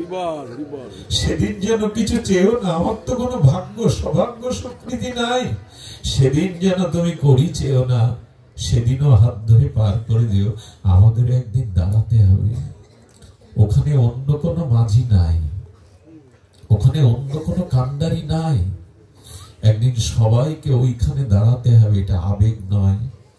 এই শেষকে পারের জন্য সেদিন যিনি একমাত্র কান্ডারি তিনি শ্রীগুরু শ্রী ভগবান, আর কেউ তো কান্ডারি নাই। নিরিদেহ আদ্যংশ লবংশ দুর্লভং পলবং সুকল্প শ্রীগুরু কর্ণধার নাম। এই দেখুন শ্রীগুরুই হলো কর্ণধার। শ্রীগুরু কৃপা ব্যতীত আমাদের ভবপারে যাওয়ার, এই মায়ার বন্দি দশা থেকে মুক্তির আর কোনো উপায় আমাদের জানা নেই। এই জন্য ভালোবাসাটা আগে শ্রী গুরুদেব চরণে দিন। শ্রী গুরুদেব আপনাকে রাধারানীর চরণে, গৌর চরণে, নিতাই চরণে সঁপে দেবেন।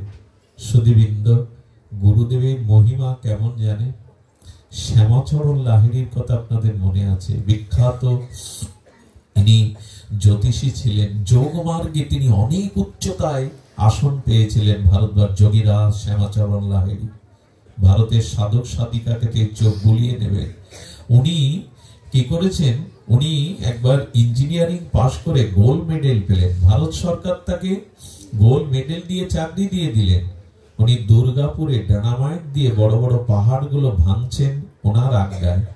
হঠাৎ বিপরীতে এক পাহাড়ের গোয়া থেকে মধুর কণ্ঠ ভেটে আসছে, শ্যামা এদিকে আয়, এখানে কে আমায় নাম ধরে ডাকে? এত মধুর কণ্ঠ তো আমি শুনিনি, কে আমার নাম ধরে ডাকে? কণ্ঠস্বর অনুসরণ করে এগিয়ে গেলেন, দেখলেন এক গুফার মধ্য থেকে সেই মধুর কণ্ঠধ্বনি ভেসে আসছে, শ্যামা চলে আয়। বললেন পাথরটা সরিয়ে ভেতরে প্রবেশ কর। পাথরটা সরিয়ে ভেতরে গিয়ে দেখলেন এক জটাজুটোধারী মহান তেজোদীপ্ত তেজপুঞ্জ আচার্য বসে আছেন। সামনে একটা খালি আসন। দুর্গা আয়, ওই আসনে বস। কে আপনি? কেন বা আমাকে নাম ধরে ডাকছেন? আমি তো আপনাকে চিনি না। দুর্গা ভুলে গেছিস? আমাকে স্পর্শ কর। যখনই স্পর্শ করলেন পূর্ব জন্মের স্মৃতি ফিরে এলো। কি জানেন, গুরু আর শিষ্য বসে এখানেই ভগবানের ভজন করছিল। মহাকাল এসে এই দুর্গাকে নিয়ে যায়। শ্রী গুরুদেব বললেন, আজও তোর আসনটাকে সামনে পেতে বসে আছি, কবে আবার আসবি? আবার এখানে বসে তুই ভগবান চরণ প্রাপ্ত হবি, সেই দিনই তো আমার দায়িত্ব শেষ। বস দুর্গা। চরণে পড়ে বললেন, গত জন্মের থেকে আসন পেতে বসে আছে, বাকি প্রেম ভক্তিটুকু দানে তাকে গোবিন্দের স্বরূপে ফিরিয়ে নিয়ে যাওয়াই গুরুদেবের কাজ। এই জন্য গুরুদেব আসেন। শ্রী গুরুদেব যতদিন তার শিষ্যকে নিত্য মঞ্জুরি স্বরূপে সরব জাগরণে প্রেম মন্দিরে পৌঁছে না দেন, ততদিন গুরুদেবেরও শান্তি নাই।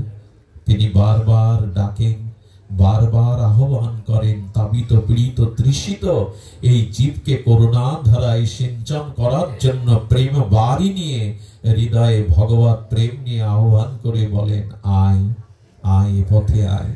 সেই শ্রী গুরুদেবের আহ্বানে যতদিন সাধুসঙ্গ হরিকথাতে রুচি না হচ্ছে, হরি নামে আমাদের রতিমতি না আসছে, নিতাই গৌর বললে যতদিন প্রেমস্র নয়নে না আসছে জানতে হবে ভালোবাসাটা আমি সঠিক জায়গায় দেইনি। সুধীজন, রামকৃষ্ণ পরমহংসদেব বলতেন বারবার, ওরে সংসারের জন্য, বউ ছেলে মেয়ের জন্য, রোগ শোক অর্থের জন্য ঘটি ঘটি কাঁদিস, ওই কৃষ্ণ বলে তো এক ফোঁটা চোখের জল ফেললি না। এই জন্মটা তো পেয়েছিলি ওই জন্যই। সুধীবৃন্দ, সময় এসেছে, আর পেছন ফিরে তাকাবার সময় নাই। পৃথিবীর দুর্দশা আরো ঘনীভূত হবে, অন্ধকার আরো নেমে আসবে। কলি ঘোর অতিমিরে গরসল জগজন ধর্ম কর্ম রোহদূর। হ্যাঁ, এই ধর্মকর্ম আজকে নামমাত্র যেটা হচ্ছে, বললেন ঘোর অন্ধকার নেমে আসছে। তৃতীয় বিশ্বযুদ্ধ লাগবে না, এক করোনাই জগৎকে জানিয়ে গেল। 8 গ্রাম মাত্র এই করোনার ভাইরাস সারা পৃথিবীকে কাঁপিয়ে গেল। ভালোবাসার কথা বললেন, তাড়াতাড়ি ভুলে গেলে হবে? মাকে জঙ্গলে রেখে সন্তান পালিয়েছে করোনার কারণে, মাকে ঘরে নেবে না বলে। স্ত্রী ভুল নাম্বার ঠিকানা দিয়ে এসছে স্বামীর, কারণ ওই লাশ নেবে না বলে। পিতামাতার মুখে আগুন পর্যন্ত দেওয়ায় রাজি হয়নি সন্তানগণ। তাড়াতাড়ি ভুলে গেলে হবে জগৎকে? সুধীবৃন্দ, প্রতিবেশীর লাশ আমাদের এই শ্যামনগর, বাবা ওদিকে গেছেন কৃপা করে, শ্যামনগরে একটি লাশ 3 দিন পচে মরেছিল, কোনো প্রতিবেশী আসেনি তার সৎকার করার জন্য। 8 গ্রাম ভাইরাস জগৎকে জানিয়ে গেল তৃতীয় বিশ্বযুদ্ধের দরকার নেই। জগতে যে দুর্দশা আসছে, এর থেকে বাঁচবার একমাত্র উপায় শ্রী গুরুচরণ আশ্রয় করে ভগবানের ভজন করা। এছাড়া দ্বিতীয় কোনো পথ আমাদের সামনে খোলা নেই। অসাধনে চিন্তামণি বিধি মিলাইল আনি গোড়া বড় দয়ার ঠাকুর। এই দয়া কৃপা নেওয়ার জন্য, হ্যাঁ, বাসুদেব কুষ্ঠ বিপ্রকে মহাপ্রভু জড়িয়ে ধরলেন। বাসুদেব রোগ ব্যাধি নেওয়ার জন্য, জন্ম জন্মান্তরের পাপ নেওয়ার জন্যই তো আমি এসেছি, পতিত পাবন হয়ে এসো, আমার বুকে এসো প্রভু, এসো না। আমার স্ত্রী পুত্র ত্যাগ করেছে, আমাকে উচ্ছিষ্ট কুকুর বিড়ালের থালায় এক মুঠো অন্ন দিতে, আমারই অন্ন, আজ তুমি আমাকে বুকে নিতে এসছো গৌর, এসো না। বলে কাছে যদি না আসতে দেবে প্রাণ দিয়ে কেন গৌর বলে ডাকলে? যে একবার গৌর বলে ডাকে আমি তার কাছে তার সর্বস্ব নেওয়ার জন্য উপস্থিত হই। মহাপ্রভু প্রেম আলিঙ্গন দিয়ে কুষ্ঠ বিপ্রয়ের দেহকে চিন্ময় করে দিয়েছিলেন। ভালো কাকে বাসতে হয়, কার চরণে নিজেকে সঁপে দিতে হয়। আসুন সেই সৌভাগ্যের শুভক্ষণে এই কসবার মাটি, নয়নপুরের মাটি ধন্য। ওনাদের মতো জগৎ আচার্য এসেছেন এই মাটিতে। বৃন্দাবন দাস ঠাকুর বলেছেন, যেখানে একজন শুদ্ধ ভক্ত বৈষ্ণবের জন্ম হয়, তার 16 যোজন মাটি পবিত্র হয়, ভক্তিতে স্নাত হয়ে যায়। এই জন্য আজ এই মাটিতে আসুন আমরা শুভ সংকল্প নেই, যেন গৌর বলে, যেন নিতাই বলে বাকি জীবনটুকু কাটাতে পারি। যেন এই আক্ষেপ না হয় যে আমার বলা হলো না, আমি বলবার জন্ম পেয়েছিলাম, আমার বলা হলো না। পয়লা বৈশাখে সংকীর্তনে, নগর কীর্তনে দেখি 4-5টা কুকুর এক জায়গায় জটলা হয়ে আমাদের খোল করতাল সহযোগে দিব্য হরিনামে চিৎকার করছে। কুকুরগুলোর দিকে তাকিয়ে দেখি ওরা হরিনাম অনুকরণ করার চেষ্টা করছে, 4-5টা কুকুর চিৎকার করছে। আমি তাকিয়ে কি বুঝলাম জানেন? অনুভূতিতে পেয়েছিলাম ওরা যেন বললেন, মানুষ তোমাদের থেকে আমাদের কণ্ঠ আরো উচ্চস্বর, কিন্তু কই 1000বার চেষ্টা করেও তো এই জিহ্বায় কৃষ্ণ বলতে পারছি না, চিৎকার করেও তো কৃষ্ণ বলতে পারছি না। তাই কোন জন্মে যেন এই ভূখণ্ডে মানুষের শরীর পেয়ে কৃষ্ণ বলতে পারি, যেন গৌর বলতে পারি। সুধীবৃন্দ, কসবার ভক্তরা যারা, তারা আমার কাছে অত্যন্ত প্রণামের, শ্রদ্ধার, কারণ বাবার এই মাটিতে আবির্ভাব। অনেকবার চেষ্টা করেও বিষয় কীটে, নর্দমার কীটে আবদ্ধ আসতে পারি না। নর্দমার কীটগুলো কেমন জানেন? নর্দমা থেকে দূষিত এই কীটগুলো তুলে যদি পদ্মের পাপড়ির মধ্যে রাখেন, ও ছটফট করে মারা যাবে, কারণ ও শান্তি পায় নর্দমার মধ্যে, দূষিত জলের মধ্যে। আমার অবস্থাও তাই। এই এখন ছুটে গিয়ে আবার সেই বিষয়ে পড়তে হবে। বাবা বলেছিলেন, বাবা একবার এসো, কসবার মাটিতে একবার এসো। ওনার কথা রক্ষার্থে অসুস্থ শরীর নিয়ে দীর্ঘ পথক্লান্তিতে এসে মনে হলো সত্যি তার চরণের শুভ সান্নিধ্য, তার কৃপা দৃষ্টি। এখন এই পরিবেশটা দেখুন না, এর মধ্যে এমন কেউ নাই, এর মধ্যে এই বাতাসের মধ্যে, বাতাবরণের মধ্যে যেই প্রবেশ করবে এখন সে অসৎ চিন্তা করার ক্ষমতা হারিয়ে ফেলবে। এরই নাম ভাগবত, এরই নাম মহতের সান্নিধ্য, এরই নাম সাধু সঙ্গ। বাবার আদেশকে রাখতে পেরে বড় হৃদয়ে প্রসন্নতা আসছে। আর আপনাদের কাছে আঁচল পেতে একটা ভিক্ষা চাইছি। এই ভিক্ষাটা যে যেখানে দাঁড়িয়ে বসে আছেন, বাতাসে আপনাদের চরণ ধুলি উড়িয়ে আমার মস্তকে একটু দিবেন, যাতে আপনাদের মতো গৌরগত প্রাণ ভক্তের সান্নিধ্যে এমনি করে বাকি সময়টুকু কাটাতে পারি। এখন বাবাই ভাগবতের একটি পুষ্পাঞ্জলি, ভাগবতের পূর্ণাহুতি দান করছেন।